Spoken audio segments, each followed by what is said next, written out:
Hi, everyone. Welcome to the Industry Waste Solutions panel. I am Alexandra Thompson. I'm the Sustainability Programming Manager for Waste for Earth. And joining me today to talk about waste, we have Marina McCoy. Hi, everyone. My name is Marina McCoy, and I'm the founder and CEO of Waste for Earth. And then we also have Brian Jerose.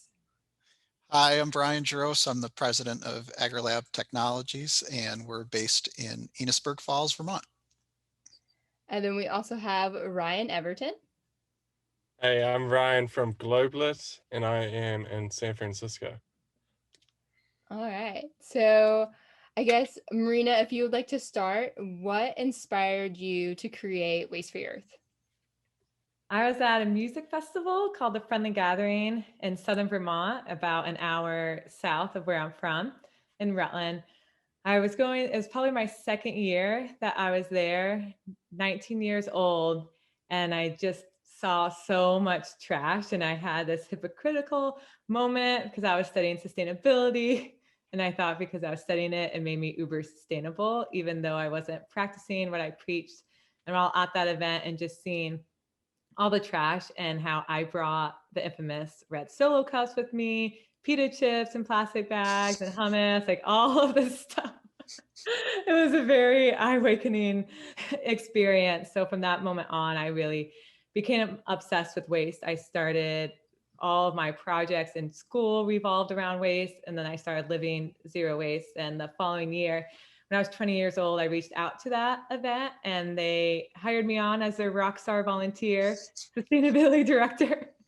But they ended up paying me, and it really just all made sense once I was there because I felt like you could make a pretty big impact with large crowds and inspire them.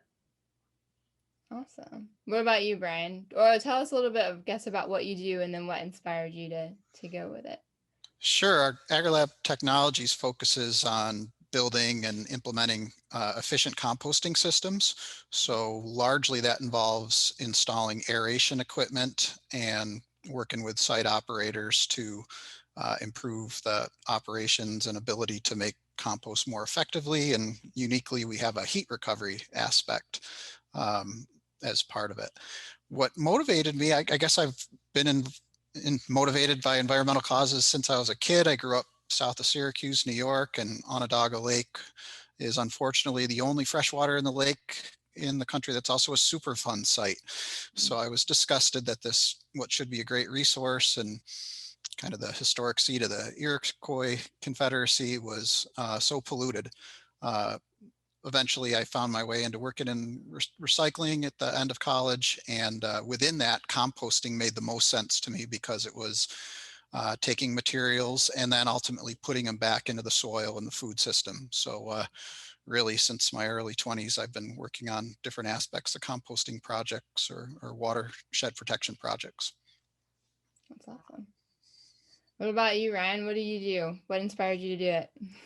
I started Gobelet 8 years ago out of law school. I had a business mentor at the time who'd managed a bunch of Steve Jobs from Apple's venture funds globally. And at the time, he said there's too many lawyers in the world and you might as well do something that makes the world better and you might as well do a business. So I spent a lot of time trying to find something that, I could turn into a business and not become a lawyer doing and also make a difference in the world.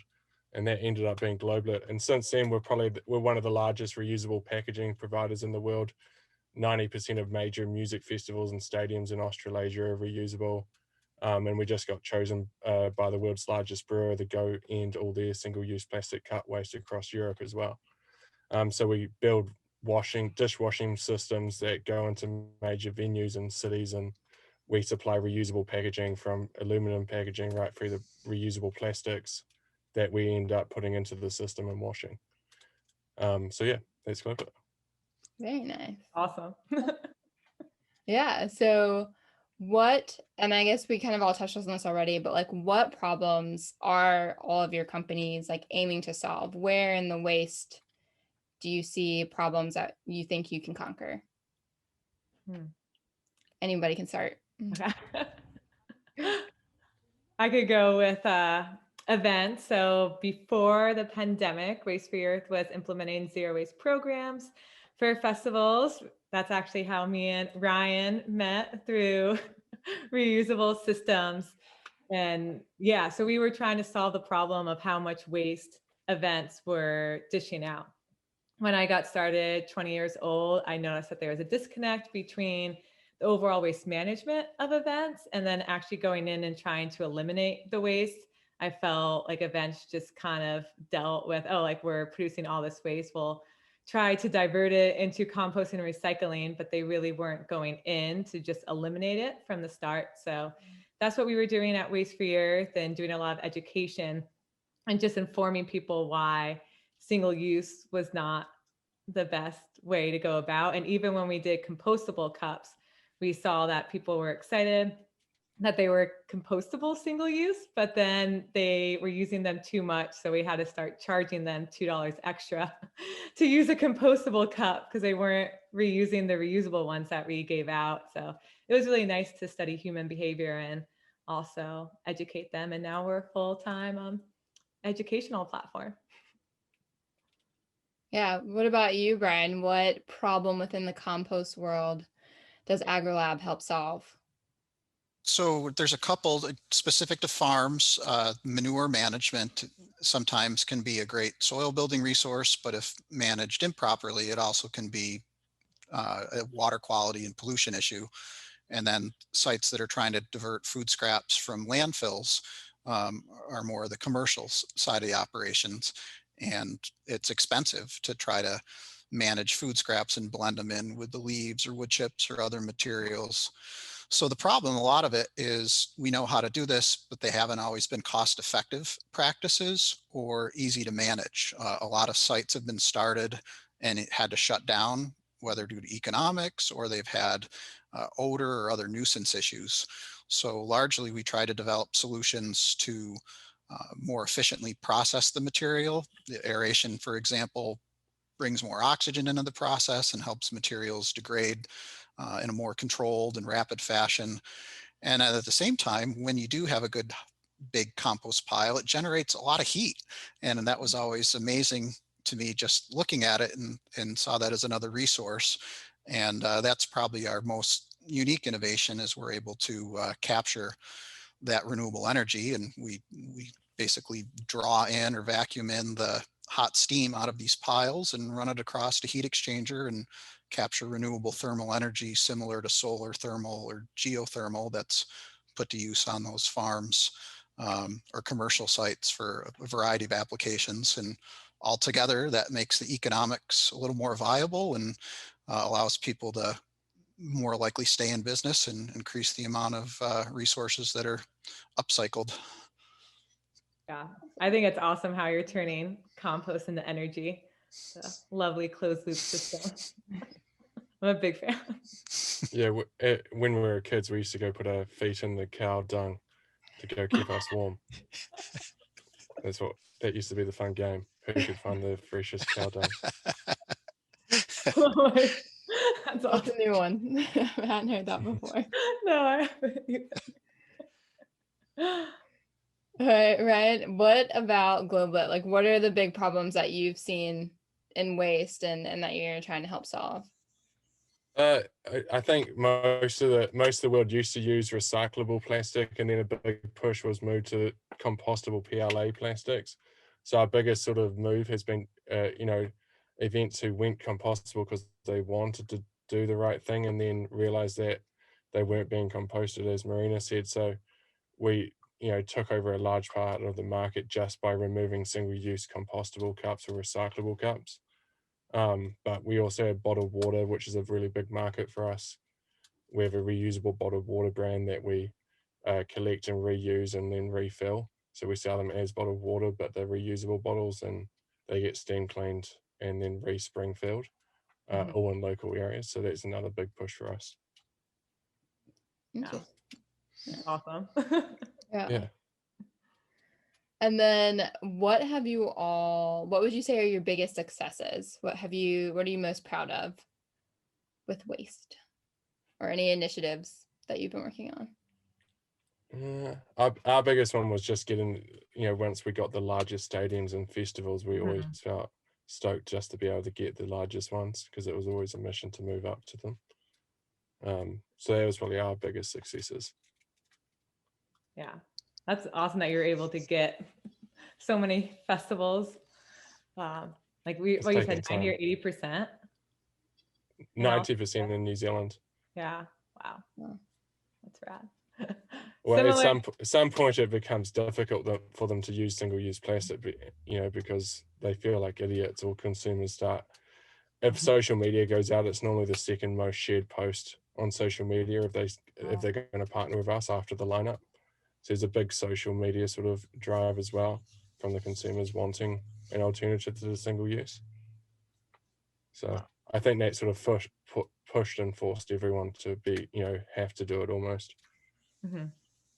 Yeah, I would say that's kind of our biggest success too, is just educating the attendees. Like when we were on site, seeing how they would tag us after the event, because they started using their reusable cup afterwards. They went to our zero waste workshops or our sustainability panels. So they were looking into different ways that they could live waste-free outside of the event, because we were able to show them how they could remember to bring a reusable cup, which was a lot harder than we anticipated, because as I touched on with the compostable cups, they thought that if it was compostable, it was fine, but those were kind of a last resort for us. So to me, and that just has a ripple effect, because we would see them doing the zero waste practices with their family, or even when my personal family, my aunts, uncles, and cousins, when they tag me or share with me how they don't use plastic items anymore, they reduce their impact. That to me is when I could tell that we have been successful, since education is such a big part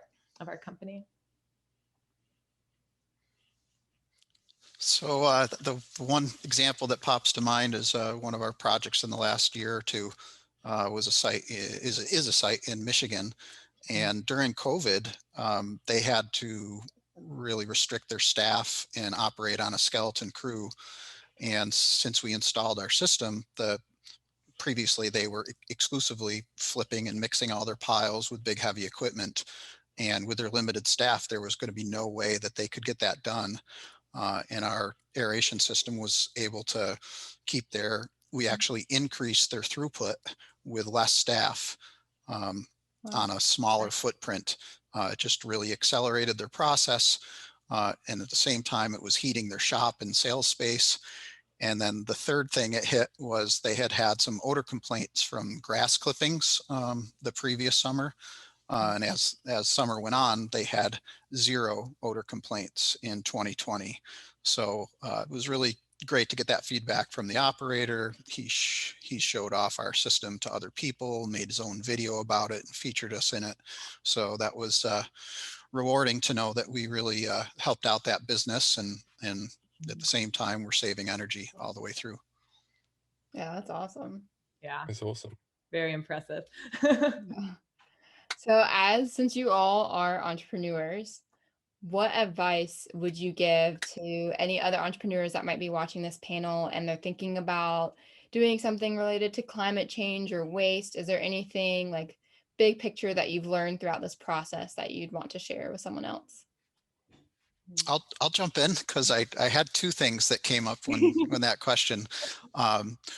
I guess first of all is find something that you're passionate and motivated about. Like, probably not everybody's super excited about compost, but I fell into that world and I've gone off the deep end, and I've developed some expertise on this after 20 some years. And so find something that you're really interested to learn about and be some level of mastery and expertise on. And then second, really, if you want to make this a business and not just be a nonprofit or work for a government agency, then you really got to find out what your customers need. So get good at listening to not just pitching your product because you think it's great, but really listening to customers or potential customers, finding out what their needs are, and then do the hard work of crunching the numbers to say, where can you save them money? A lot of people are motivated by climate environmental improvements, but they also have to make it work financially for the business. So be a good listener, learn about them, and try to figure out where you plug in, and if you don't force it. You know, find those places where you do fit. That's a good point. Good several points. Anybody else want to share some advice? Mine's probably that nothing's absolute. So, you know, science textbooks are being rewritten every year. So even though, you know, a few years ago, everyone thought that drinking cow's milk was great. And then everyone said coconut milk and almond milk was great. And now they're saying you shouldn't have either of those because they're just as bad for the environment, you know? So like everything's changing so constantly that you shouldn't, you know, stick to one mindset in terms of what something is, because there's a high chance that in a few years the textbook will be rewritten. So understanding that, you know, textbooks are rewritten every single year at every single high school and nothing's ever absolute. Yeah, or a pandemic can hit. Yeah, that's true. And wipe you out. So yeah, to piggyback on everyone else's points, I would definitely say being adaptable and willing to change and not sticking with something just because you like said you're going to pull through with it. There's certain things that, yeah, you have to see the end to it, but you have to understand that there's going to be curves along the way. They're kind of out of your control. And as Brian said, like listening to your customers, that was a big thing for us. Like as we were doing our pivot, like there were certain things that we wanted to do, but then looking at like what we started to push out proposals for and what people were wanting, it was slightly different, but still on our same track. And the big thing that I would say also is using up all the free resources that your state or just nationally have. When I started my company, the governor of Vermont, he ended up sending out an automated message to like all small business owners, thanking him and giving all these links. So I just went and I clicked on every single one and then emailed every one because it was all like free resources. There was Center of Women's Enterprise that offers free business classes and advising, and the Small Business Council. You could even talk locally with your government. That's something definitely very special in Vermont because we're a small state. So it's just so easy to get involved in that stuff. And like me and Brian met through Vermont Sustainable Jobs Fund. And that was a cohort that was offered for free. So I'm very, very thankful That was for that. Very cool. Yeah. Lots of resources there. All right. So just to kind of wrap it up a little bit about the end of this panel. So outdoor sports, yay or nay? Who wants to go first? Or I guess I should say winter outdoor sports. I'm a North Carolina girl, so we don't get snow very often.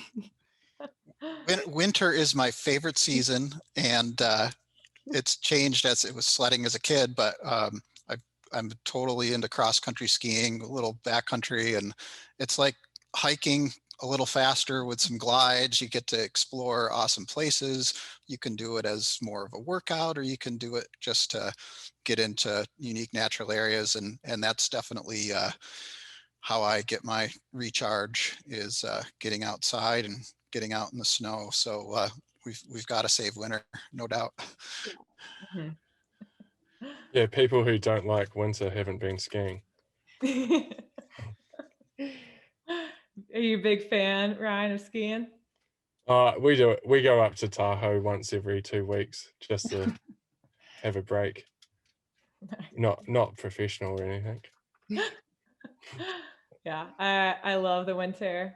I love snowboarding. I've gotten really into snowshoeing. I've had snowshoes for years now, and it wasn't until this winter where I really started to appreciate it more. So I've been getting after it. Maybe I'll start cross-country skiing eventually. But I'm happy with snowshoeing and snowboarding. Nice. Awesome. Well, thank you all for sharing your time with us today. We hope that you have a great rest of your day, and it's so inspiring to see all that you're doing to make waste a little bit better for the environment. So I guess that's it. Thank you, everyone. Thanks, Alexandra. Thank you. Thanks, guys. Thank you. Good to meet you. Likewise. Have a great day. And as an additional behind the scenes, we have Brian here showing us all about the compost and how it gets converted into energy. So Brian, I'll let you take it away and show us all the cool equipment that you have. This picture shows a batch of compost loaded at Tamerlane Farm, a diversified organic dairy in Lyndonville, Vermont. This really cool farm is they take in food scraps from the community and they mix it in with farm manure, leaves, and wood chips, and use that for fertility on their fields, as well as make that compost available for sale to the local public. For the last few years, Eric Paris has made the compost primarily by flipping it with equipment, having a lot of time on the tractor and loader. And with our system, the aeration really speeds up the process, saving him a lot of time and making the compost much faster. This other slide here is from a farm in Winchendon, Mass. This is actually what we build. This in our shop where I'm sitting today. This is the compost aeration and heat recovery unit. It's got a blower on it that puts the suction on the piles to bring in the oxygen, and then has that specialized heat exchanger where that hot 150-degree vapor gets drawn through the equipment, and then we heat up a water and glycol loop. Sometimes that's used to heat radiant floors or wash water on a dairy. And then on commercial sites, sometimes we use that to heat up hot air to dry down the product before it's screened or bagged or stabilized. But that's one of our models that we offer. And then this last one I'll share quick is, even though those piles are covered in snow, these are piles of mixed leaves and wood chips and grass clippings out in Burton, Michigan, right next to Flint, Michigan. And we have underground pipes that suck that hot, believe it or not, 150-degree vapor, even in a snow-covered pile, that goes, speeds up the process. And then also that heat is used to heat up their radiant floor in their shop and sales space. So we're speeding up the process and cutting their heating costs at the same time. Thank you, Brian, for sharing all that. And thank you, everyone who has tuned in to our waste industry panel. We hope that you learned something new and all the different ways you could reinvent waste. And we will see you next time. Thank you.